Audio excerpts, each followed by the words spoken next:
السلام علیکم ورحمۃ اللہ وبرکاتہ۔ بہت سارے لوگ نماز پڑھنے کا طریقہ نہیں جانتے ہیں، اس لیے نماز پڑھنے میں وہ غلطی کرتے ہیں۔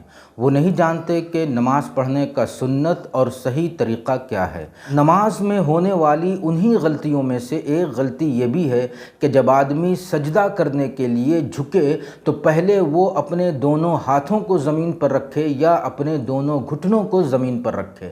اس سلسلے میں سنت اور صحیح طریقہ کیا ہے، آج اسی مسئلے کو میں حدیث اور فقہ کی روشنی میں واضح کرنے والا ہوں۔ تو آئیے جانتے ہیں کہ اصل مسئلہ کیا ہے۔ محترم ناظرین، میں ارشد جمال اشرفی اور آپ دیکھ رہے ہیں ہمارا چینل دینی پیغام۔ نماز پڑھنے والا جب سجدے کے لیے زمین کی طرف جھکے تو اسے پہلے اپنے دونوں ہاتھ رکھنا چاہیے یا پہلے اپنے دونوں گھٹنے وہ زمین پر رکھے۔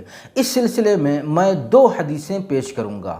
پہلی حدیث جو سنن ترمذی اور سنن نسائی میں موجود ہے، حضرت وائل بن حجر رضی اللہ تعالیٰ عنہ بیان کرتے ہیں کہ میں نے رسول اللہ صلی اللہ تعالیٰ علیہ وسلم کو دیکھا کہ جب آپ نے سجدہ کیا تو پہلے اپنے دونوں گھٹنوں کو زمین پر رکھا، پھر اپنے دونوں ہاتھوں کو رکھا، اور جب سجدے سے فارغ ہو کر کھڑے ہونے لگے تو پہلے اپنے دونوں ہاتھوں کو اٹھایا، پھر اپنے دونوں گھٹنوں کو زمین سے اٹھایا۔ تو حضرت وائل بن حجر رضی اللہ تعالیٰ عنہ کے اس مشاہدے سے بالکل واضح طور پر یہ معلوم ہوتا ہے کہ رسول اللہ صلی اللہ تعالیٰ علیہ وسلم کے سجدہ کرنے کا طریقہ یہ تھا کہ پہلے گھٹنوں کو زمین پر رکھا جائے، پھر اپنے دونوں ہاتھوں کو زمین پر رکھا جائے۔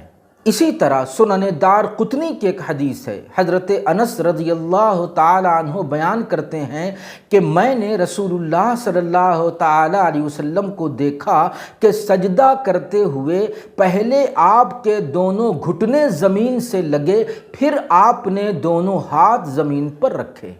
تو اسی طرح کی حدیثوں کی بنیاد پر فقہ حنفی میں سجدہ کرنے کا، سجدے میں جانے کا یہ سنت طریقہ طے کر لیا گیا کہ جب کوئی سجدے میں جانے لگے تو پہلے اپنے دونوں گھٹنوں کو زمین پر رکھے، تب اپنے دونوں ہاتھوں کو رکھے۔ امام سرخسی رحمۃ اللہ تعالی علیہ نے اس مسئلے کو ذہن میں بٹھانے کے لیے ایک بڑی اچھی بات اپنی کتاب المبسوط میں بیان کی ہے۔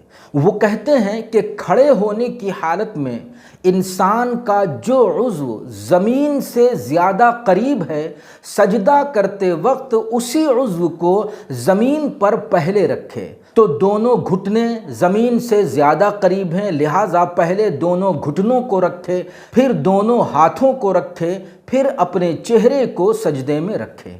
اور اسی طرح جب اٹھنے لگے تو اٹھتے وقت یہ دھیان کرنا چاہیے کہ کھڑے ہونے کی حالت میں انسان کے بدن کا جو حصہ زمین سے زیادہ دور ہے اسے وہ سجدے سے پہلے اٹھائے۔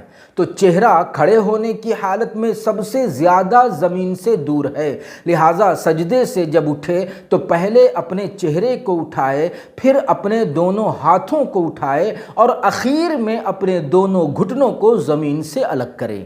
اگر اس طریقے پر نماز پڑھنے والا سجدے میں جائے اور اسی طرح وہ سجدے سے سر اٹھائے تو یہ سنت طریقہ ہوگا، بلکہ بعض علماء یہ کہتے ہیں کہ ادب اور خشوع کے اعتبار سے یہ زیادہ اچھا طریقہ ہے۔ ہاں، کبھی ایسا ہوتا ہے کہ آدمی کو گھٹنوں میں تکلیف ہوتی ہے، پاؤں میں کسی جگہ درد اور شکایت ہوتی ہے، تو اس عذر کی بنیاد پر اگر سجدہ کرتے ہوئے وہ پہلے اپنے ہاتھوں کو زمین پر رکھے، پھر بعد میں وہ اپنے گھٹنوں کو زمین پر رکھے تو پھر اس میں کوئی مضائقہ اور کوئی حرج نہیں ہے۔ امید ہے کہ یہ مسئلہ آپ نے خوب اچھی طرح سمجھ لیا ہوگا، لہٰذا ثواب کی نیت سے اسے شیئر کرنا نہ بھولیں۔ والسلام علیکم ورحمۃ اللہ وبرکاتہ۔